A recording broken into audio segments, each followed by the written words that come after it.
बेटा ये top up class के लिए आज जो आपका वीडियो आ रहा है वो ग्लूकेगॉन और इंसुलिन के लिए है। टॉपअप क्लास का मतलब तो जानते ही होंगे, जो मैंने थोड़ा सा बताना है। बेटा नीट पेपर में बायोलॉजी के 90 क्वेश्चंस आते हैं, 75 से 80 क्वेश्चंस ऑलमोस्ट एनसीईआरटी के लाइन टू लाइन होते हैं, 10 से 15 क्वेश्चन लाइन के अगल बगल से होते हैं, जिसको अधिकांश बच्चे समझ नहीं पाते यहाँ से क्वेश्चन आएगा तो क्या बन जाएगा, जिस कारण से बच्चे 12th में देने के बाद 75 क्वेश्चन सही कर लेते हैं, फिर 1, 2, 3 साल और लगातार पेपर देते हैं तो उनके 75 क्वेश्चन ही लगातार सही होते हैं, उससे ऊपर बढ़ ही नहीं पाते हैं। जब उसके ऊपर बढ़ नहीं पाते उसके पीछे रीज़न कौन सा होता है, तो उसके पीछे बेटा एनसीईआरटी लाइन टू लाइन के अगल बगल की कहानी होती है, जिसको मैंने टॉपअप क्लास में समाहित किया और आपके पास लाने की पूरी कोशिश कर रहे हैं। तो इसका स्लोगन ही है ना इधर की ना उधर की बात, बस एनसीईआरटी की लाइन के अगल बगल की। तो आज का टॉपिक आपका बेटा है ग्लूकेगॉन और इंसुलिन। बेहतर तरीके से आप जानते हो कि ग्लूकेगॉन हार्मोन है बेटा जो पैंक्रियाज की अल्फा सेल्स से सिक्रीट होता है, इंसुलिन हार्मोन है जो बीटा सेल से सिक्रीट होता है। आइसोलेट्स ऑफ लैंगरहैंस की बेटा 1-2 क्वेश्चन बढ़ा रहा हूँ मैं, जैसे ही कहूँगा ये 29 अमीनो एसिड की बनी हुई पेप्टाइड चेन होती है, अमीनो एसिड की चेन होती है। इसमें बेटा 2 चेन होती है, इसे ए और बी चेन कह देते हैं, कई बार अल्फा बीटा कह देते हैं। ए चेन में बेटा 21 अमीनो एसिड और इसमें 30 अमीनो एसिड्स होती हैं। इस प्रकार टोटल अमीनो एसिड की संख्या यहाँ पर 51 हो जाती है। ठीक है, ये दोनों चेन आपस में 2 डाइसल्फाइड बॉन्ड से जुड़ी होती है। ये दोनों चेन आपस में 2 डाइसल्फाइड बॉन्ड से जुड़ी होती हैं। एक डाइसल्फाइड बॉन्ड यहाँ होता है, एक यहाँ प्रेजेंट होता है। ये डाइसल्फाइड बॉन्ड्स होता है सिस्टीन अमीनो एसिड, सिस्टीन और सिस्टीन। अब इस पर मैं नहीं जाना चाह रहा हूँ कि नंबर्स कौन से हैं, ठीक है, बट ये हमने आपको इसके बारे में बताया। यहाँ कुछ पॉइंट्स मैंने एक्स्ट्रा भी जिक्र कर दिया कि 29 अमीनो एसिड और 51 अमीनो एसिड, इसी को मैं कह रहा हूँ थोड़ा सा एक्स्ट्रा है, जिससे आप संभालते हुए आगे बढ़ते रहिए। दोनों का मेन काम होता है ब्लड में शुगर की कंसंट्रेशन को मेंटेन रखना। अब सवाल है शुगर की कितनी कंसंट्रेशन हमारे ब्लड में नॉर्मल होनी चाहिए। उसके लिए बेटा मैं यहाँ पर आपको कुछ बातें ऐसे बताना पसंद करूँगा कि कितनी कंसंट्रेशन इसकी मेंटेन होनी चाहिए। तो चलिए, ब्लड में बेटा मैं बोल रहा हूँ यहाँ पर कि 90 मिलीग्राम पर 100 ml ब्लड जो शुगर होता है ये नॉर्मल कंडीशन में होता है। लेकिन अगर जब आप सुबह सोकर उठते हैं तो इसे फास्टिंग कहते हैं, वहाँ पर बेटा ये 170 मिलीग्राम पर 100 ml ब्लड रहता है, फास्टिंग कहते हैं। लेकिन अगर आप भोजन कर चुके होते हैं उसके 1 से 1.5 घंटे के बाद ये बढ़ जाता है 120 से 140 मिलीग्राम पर 100 ml ब्लड। इनमें 3 कंडीशंस यहाँ मेंशन की हैं। Normal blood sugar level 90 milligram से 100 मिलीग्राम पर 100 ml ब्लड माना जाता है। फास्टिंग में 70 मिलीग्राम या 60 से 70 हो जाता है, और फूड के लेने के बाद बेटा वो ये हो जाता है। एक वर्ड कहा जाता है थ्रेशोल्ड, बेटा ध्यान से देखिएगा। 180 किसे कहते हैं, 180 मिलीग्राम पर 100 ml ब्लड किसे कहा जाता है? क्या आपने इस बात को कभी ध्यान दिया, सुना है? 100 मिलीग्राम।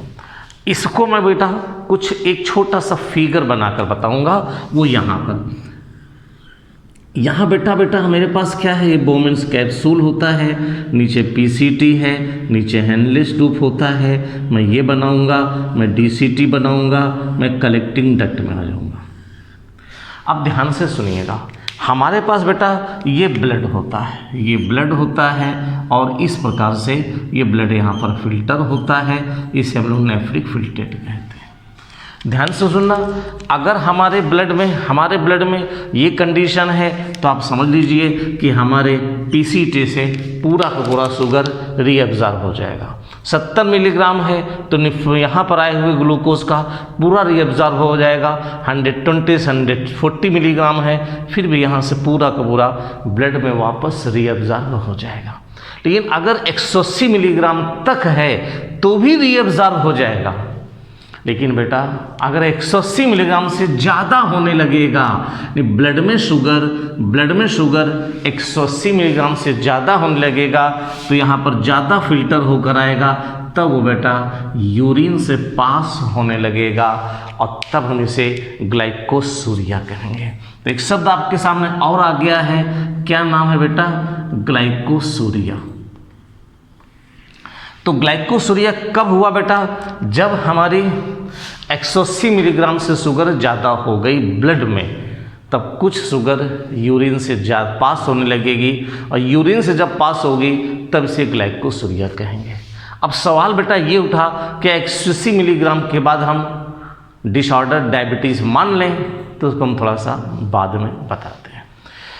तो मैंने कहा ग्लूकेगॉन और इंसुलिन दोनों का रोल होता है कि ब्लड में शुगर की ये मात्रा, ये नॉर्मल ब्लड शुगर को मेंटेन रखो, इसे बढ़ना नहीं चाहिए और 180 मिलीग्राम से ज़्यादा तो कतई नहीं होना चाहिए। अब ये दोनों मेंटेन कैसे रखते हैं, इस पर हम जब बात करेंगे, इस पर जब हम पॉइंट लिखेंगे और चर्चा करेंगे तो कुछ इस प्रकार से है। हमने इधर बेटा इंसुलिन मेंशन किया है, इधर ग्लूकेगॉन किया है। इंसुलिन का इम्पैक्ट कहाँ पर होता है? तो एक सवाल दिया मैंने, एक सेल हो गई, यानी मैंने कहा लीवर में होता है, यानी कि हेपेटोसाइट सेल्स में होता है। फिर मैंने दूसरा फिगर यहाँ पर छोटा सा ऐसे बना दिया, और कहाँ पर होता है? मैंने कहा फैट सेल में होता है, यानी एडिपोज टिश्यू में होता है, यानी एडिपोसाइट सेल्स में होता है। तीसरी चीज़ बना दी मैंने बेटा, और मैंने कह दिया इसका यूज़ और कहाँ होता है बेटा? मसल्स में होता है। तीसरा पॉइंट मैंने ये बताया। आप एनसीईआरटी को देखेंगे तो आप फाइंड करेंगे वहाँ ये सी लिखी है, लीवर सेल्स के बारे में लिखा है, फैट्स टिश्यू के बारे में लिखा है, बट मसल्स का जिक्र नहीं है। टॉप ऑफ क्लास में बेटा यही दो बातें पढ़ाई जाती हैं, इसी तरह से कुछ एक्सटेंशन दिया जाता है। बेटा ग्लूकोज को ब्लड से इस सेल में ले जाने का काम, या इन सेल में ले जाने का काम, या इन सेल्स में ले जाने का काम कौन करता है? इंसुलिन करता है। इंसुलिन मीडिएटेड प्रोटीन्स होती हैं बेटा, इंसुलिन मीडिएटेड यहाँ प्रोटीन्स होती हैं, इंसुलिन की हेल्प से ग्लूकोज की परमिलिटी सेल की बढ़ा देते हैं, और ग्लूकोज हमारा सीधा साधा कहाँ पहुँच जाता है? तो जवाब हो जाता है सेल्स में पहुँच जाता है। ग्लूकोज हमारा कहाँ पहुँच जाता है? सेल्स में पहुँच जाता है। ग्लूकोज हमारा कहाँ पहुँच जाता है? सेल्स में पहुँच जाता है। तो क्वेश्चन ये रहा, इंसुलिन का क्या काम होता है? इंसुलिन मीडिएटेड प्रोटीन्स हमारी सेल मेम्ब्रेन में होती हैं। इंसुलिन मीडिएटेड प्रोटीन हमारी सेल मेम्ब्रेन में होती हैं। वो इंसुलिन इस ग्लूकोज को इस सेल में पहुंचाने का काम करती है, जिससे इंसुलिन के प्रेजेंस में ब्लड का शुगर लेवल हमेशा कम रहता है, और लीवर में और फैट में और मसल्स में यह ग्लूकोज पहुंचता रहता है। अब ये क्वेश्चन मैं एक्सटेंड करके बोलूँगा, उसको ध्यान से देखिएगा और समझिएगा कि मैं ये कहना चाह रहा हूँ बेटा कि इन सेल्स में अब रोल क्या होगा, इस ग्लूकोज का यहाँ पर रोल क्या होगा। तो देखो जरा सा, ये क्वेश्चंस बोले जाते हैं कि लीवर में या मसल्स में आने के बाद ये ग्लूकोज बेटा क्या करता है? ग्लूकोज कन्वर्ट होता है इनटू ग्लाइकोजन में कन्वर्ट होता है। ग्लूकोज बेटा कन्वर्ट होता है इनटू फैट में कन्वर्ट होता है, यानी लिपिड में बदलता है। ग्लूकोज बेटा जब बेटा जब ग्लूकोज जो होता है ग्लाइकोजन में बदलता है, इस प्रोसेस को ग्लाइकोजेनेसिस कहते हैं। यानी कि यह भी क्वेश्चन आता है, इंसुलिन बेटा ग्लाइकोजेनेसिस को प्रमोट करता है। ग्लूकोज से फैट बनने को क्या कहते हैं? तो लिपोजेनेसिस कहते हैं। तो बेटा यही क्वेश्चन आता है कि लिपोजेनेसिस को कौन प्रमोट करता है? तो जवाब आता है इंसुलिन प्रमोट करता है। इस प्रकार से बेटा हमारे इस लीवर में ग्लाइकोजन स्टोर होता रहता है, मसल्स में ग्लाइकोजन स्टोर होता रहता है, एडिपोज टिश्यू में फैट स्टोर होता रहता है। ये सारी प्रोसेस बेटा एनाबॉलिक होती हैं। इसीलिए इंसुलिन हार्मोन एनाबॉलिक हार्मोन की कैटेगरी में रखा जाता है और हमारी बॉडी के ढांचागत प्रोटीन्स और फैट को बढ़ाने में हेल्प करता है। ये काम बेटा इंसुलिन का है। जो काम इंसुलिन का है ठीक उसके अपोजिट काम ग्लूकेगॉन का होता है। और ग्लूकेगॉन से कैसे काम होता है तो मैं यहाँ पर बना रहा हूँ। इस सेल को बेटा करेंगे हम लोग, कौन सी सेल कहेंगे? तो यहाँ पर हम कहेंगे, हम लीवर की बात करेंगे, हिपैटोसाइट की बात करेंगे। ग्लूकेगॉन क्या करता है? तो शायद थोड़ा सा उल्टा प्रोसेस होगा। ग्लूकेगॉन उल्टा काम करता है, जो लीवर में स्टोर है उसको किस में बदलता है? ग्लूकोज में और ब्लड में पहुंचा देता है। इसका मतलब ये हो गया बेटा कि जो ग्लूकेगॉन है वो ब्लड में शुगर लेवल को बढ़ा रहा होता है, शुगर लेवल को बढ़ा रहा होता है। इंसुलिन ब्लड में शुगर घटा रहा होता है, ग्लूकेगॉन बढ़ा रहा होता है। इस प्रोसेस का क्या नाम होता है? जब ग्लाइकोजन ग्लूकोज में बदलता है इसे कहते हैं ग्लाइकोजिनोलिसिस। इन प्रोसेस को भी, इन पॉइंट्स को भी याद रखते चलो। साथ साथ मैंने कहा मैं ग्लूकेगॉन और इंसुलिन बताऊंगा। बेटा ग्लूकेगॉन इंसुलिन आपके एनसीईआरटी के सारे पॉइंट्स हो जाएंगे। इन साथ साथ इस फिगर को ज़रा ध्यान रखना। एक बार अगर नज़र में चढ़ गया तो ताउम्र नहीं भूलोगे बेटा, ताउम्र नहीं भूलोगे, ये मुझे मालूम है। मैं अपने अनुभव के साथ कह रहा हूँ। आज 33-34वां साल लगने वाला है कुछ समय के बाद मुझे पढ़ाते हुए। 33 ईयर्स कंप्लीट होने वाले हैं बेटा।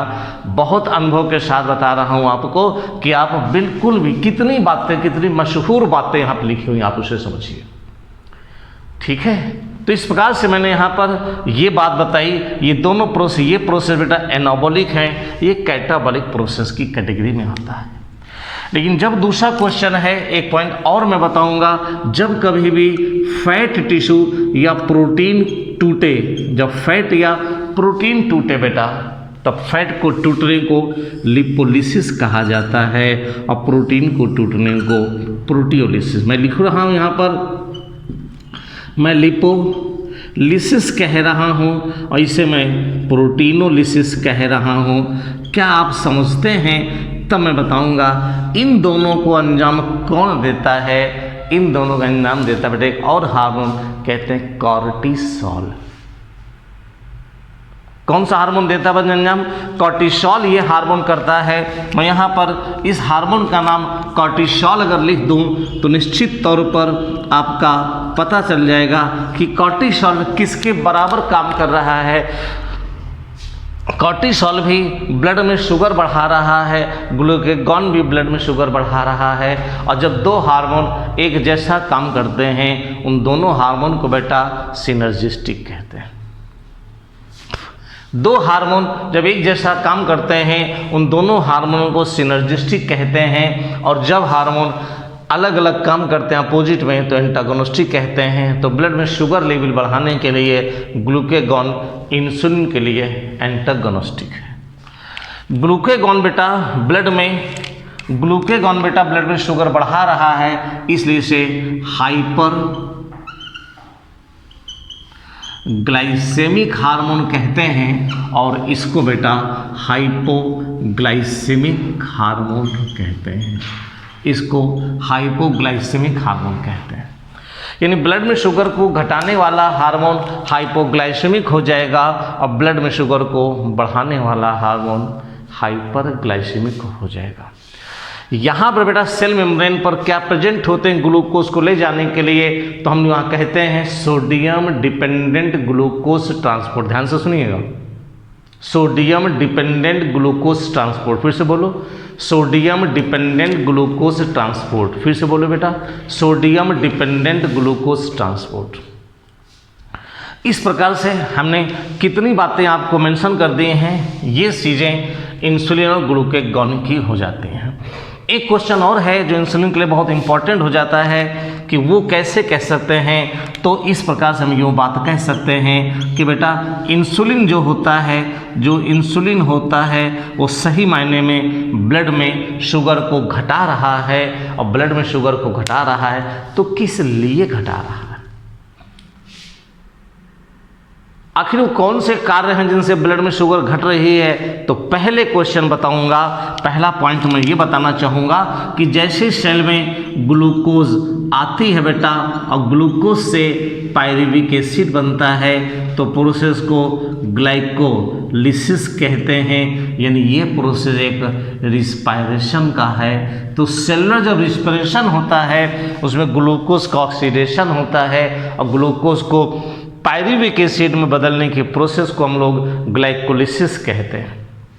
तो ब्लड में शुगर के घटने का कारण बेटा है कि यह रिस्पिरेशन वाला पार्ट भी है, मसल्स में स्टोरेज का पार्ट है, लीवर में स्टोरेज का पार्ट है। ये इंसुलिन के लिए इतनी सी बातें बोल दी जाती हैं, ठीक है। ग्लूकेगॉन इंसुलिन में बेटा एक बात और कहूँगा मैं, इंसुलिन ध्यान से देखिएगा, इंसुलिन के कारण होने वाला डिसऑर्डर बेटा, अगर हमारी बॉडी में हाइपो इंसुलिज्म हो जाए, हाइपो इंसुलिज्म मतलब इंसुलिन का सिक्रेशन कम हो जाए बेटा, तो निश्चित सी बात है ब्लड से शुगर सेल्स में नहीं जाएगी। तब क्या कॉज हो जाएगा, तब क्या कॉज हो जाएगा, तब मैं लिखूंगा बेटा हाइपरग्लाइसीमिया हो जाएगा। हाइपरग्लाइसीमिया का मतलब है ब्लड शुगर बढ़ जाएगी बेटा, ब्लड शुगर बेटा बढ़ जाएगी। और कितनी बढ़ जाएगी, बढ़ते बढ़ते बेटा वो जहाँ लिखा हुआ है 180 मिलीग्राम के बाद वो 300 से लेकर के 1200 मिलीग्राम पर 100 ml ब्लड हो सकती है। यानी 180 मिलीग्राम तक तो कोई दिक्कत किसी को होती ही नहीं है, ना ही इस पर बहुत ध्यान दिया जाता है, ना मेडिसिन की बहुत आवश्यकता होती है। लेकिन अब बेटा ब्लड शुगर बढ़ गई है, बस इस डिजीज़ को क्या कहते हो, इसी को कहते हैं डायबिटीज़ मिलिटस। मिलिटस माने मीठे से है। ब्लड शुगर बेटा बढ़ गया है, इसे डायबिटीज़ मिलिटस कहते हैं। अभी डायबिटीज़ मिलिटस की दो बातें, डायबिटीज़ मिलिटस किस प्रकार का हो सकता है और डायबिटीज़ मिलिटस जो होती है बेटा उससे होने वाले सिम्टम्स कौन से हो सकते हैं। दो बातें, दो जगह पर अब हम आपको ले जाएंगे। एक डायबिटीज़ मिलिटस जो है उसके कारण पर जाएंगे और दूसरा उनसे होने वाले सिम्टम्स को बताएंगे। उन सिम्टम्स को फिर आप एनसीईआरटी के 337 नंबर पेज पर जा कर के 338 नंबर पेज पर जा कर के उसको थोड़ा सा रीड करना बेटा, आपको बहुत खूबसूरत नज़र आएगा ये ग्लूकेगॉन और इंसुलिन का कॉन्सेप्ट। यहाँ बेटा डायबिटीज़ मिलिटस दो प्रकार की बात कहने वाले हैं। एक है बेटा इंसुलिन डिपेंडेंट और एक है इंसुलिन इंडिपेंडेंट। इन डायबिटीज़ फर्स्ट इंसुलिन डिपेंडेंट है और डायबिटीज़ सेकंड जो है वो इंसुलिन इंडिपेंडेंट। और जो इंसुलिन डिपेंडेंट है उसमें इंसुलिन नहीं बन रहा है, क्या कहेंगे हम लोग, ड्यू टू हाइपोसिक्रेशन। जब हम फर्स्ट की बात करेंगे तो मैं कहूँगा हाइपोसिक्रेशन। ध्यान से देखिएगा, अगर हाइपोसिक्रेशन ऑफ इंसुलिन बोला जा रहा है तो बेटा वो डायबिटीज़ फर्स्ट है, इंसुलिन फर्स्ट कहते हैं, डायबिटीज़ फर्स्ट कहते हैं। हाइपोसिक्रेशन ऑफ इंसुलिन, ये तो कारण था, काज था। ये बेटा जेनेटिकल होगा, ये बेटा कैसा होगा, जेनेटिकल होगा, ठीक है ना। हाइपोसिक्रेशन इंसुलिन के डिपेंडेंट है, इंसुलिन के ना होने से है, इंसुलिन नहीं बन रहा है। लेकिन दो बातें हैं बेटा, इंसुलिन कैसे नहीं बन रहा है। इंसुलिन जन्म से ही नहीं बन रहा बेटा, और जन्म से ही नहीं बन रहा है तो वो फर्स्ट कहलाएगा, ठीक। लेकिन अगर वही इंसुलिन, सेकंड की बात कब आएगी, वही इंसुलिन बेटा डायबिटीज सेकंड कब कहेंगे, failure of cell to take up insulin from blood. मैं क्या लिख रहा हूं बेटा, failure of cell, failure of cell to take insulin from blood. यानी ब्लड में इंसुलिन तो है, लेकिन जो सेल्स मैंने अभी बनाई थी वो नहीं ले रही इंसुलिन को कि वो एब्जॉर्ब करें। ऐसा कैसे हो जाता है, ये बेटा होता है ऑटोसोमल रिसेसिव, ये होता है बेटा ऑटोसोमल रिसेसिव जीन के कारण, but at the age of 40 years, ये सेकेंड कैटेगरी में आता है। ऑटोसोमल रिसेसिव जीन जन्म मतलब मेरी बॉडी में ऑटोसोमल रिसेसिव जीन होने के बावजूद भी हमारे बॉडी में 40 साल तक कैपेबिलिटी है टू प्रोड्यूस द इंसुलिन।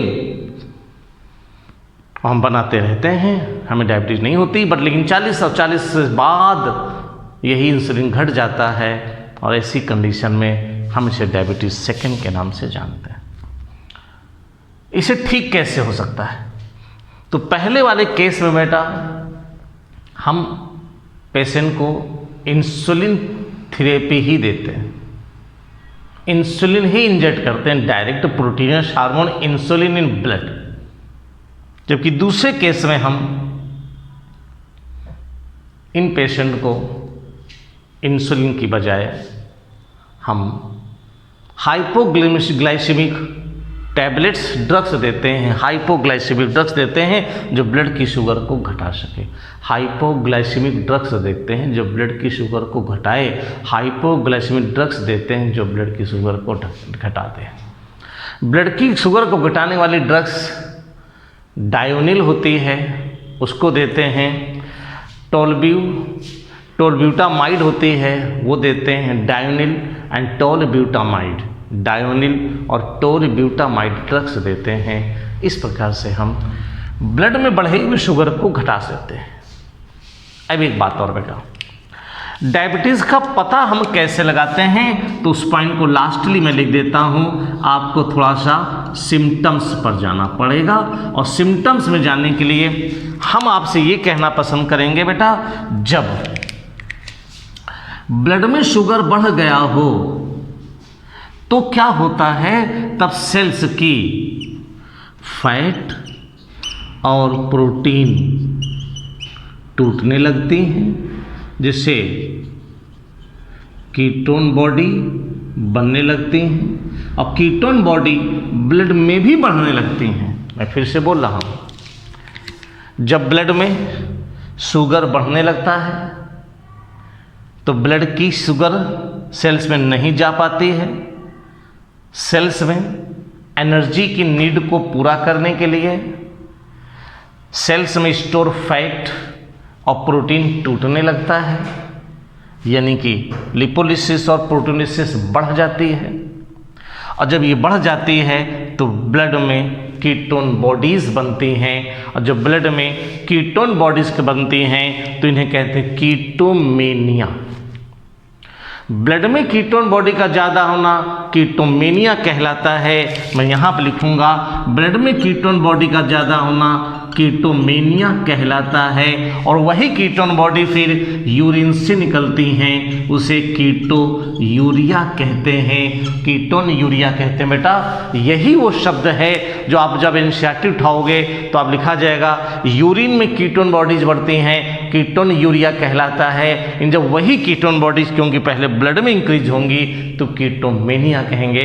यही वो शब्द है बेटा जो मुझे इस टॉपअप क्लास में देना होता है कि कीटोमेनिया कहोगे कि कीटो यूरिया कहोगे।